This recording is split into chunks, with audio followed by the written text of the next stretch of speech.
ఇప్పుడుదో చాలా పాత జైలు ఇది. ఇప్పటికీ కూడా మౌలిక వసతులు మ్యాక్సిమం ఎక్కడ కూడా ఇబ్బంది లేకుండా చూసుకునే బాధ్యత కూడా తీసుకుంటున్నారు.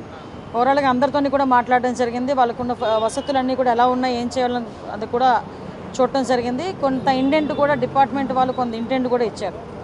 ఎందుకంటే ఈరోజు ఈ మధ్యకాలంలో జరుగుతున్న నేపథ్యాలు కానివ్వండి, కొన్ని ఆరోపణలు కానివ్వండి, ఆరోపణల దృష్ట్యా కంపల్సరీగా మేము కూడా ఒకసారి వాచ్ చేయాలి, ప్రెజెన్స్ అన్నింటినీ కూడా విజిట్ చేయాలి. అక్కడున్న మౌలిక సదుపాయాల గురించి అదే కాకుండా అక్కడున్న అధికారులతో కూడా ఒకసారి మాట్లాడాలి అని ఒకే ఒక ఉద్దేశంతో మేము ఇక్కడికి రావడం జరిగింది. ఈరోజు ఇక్కడికి వచ్చి అన్నీ కూడా క్లియర్ కట్గా మేము ఇన్ఫర్మేషన్ అనేది తీసుకున్నాము. అక్కడ విఐపీ ఖైదీ ఉంటాడా, ఆ ఖైదీ ఉంటాడా అన్నది కాదు.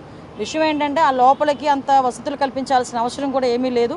నేను ఒకటే చెప్తా డిపార్ట్మెంట్ వాళ్ళకి కానీ ఎవరికైనా, అంత వాళ్ళ ఉద్యోగాలకి ఇబ్బంది కలిగేటంత పరిస్థితులు ఏ ఉద్యోగి కూడా తెచ్చుకోకూడదు.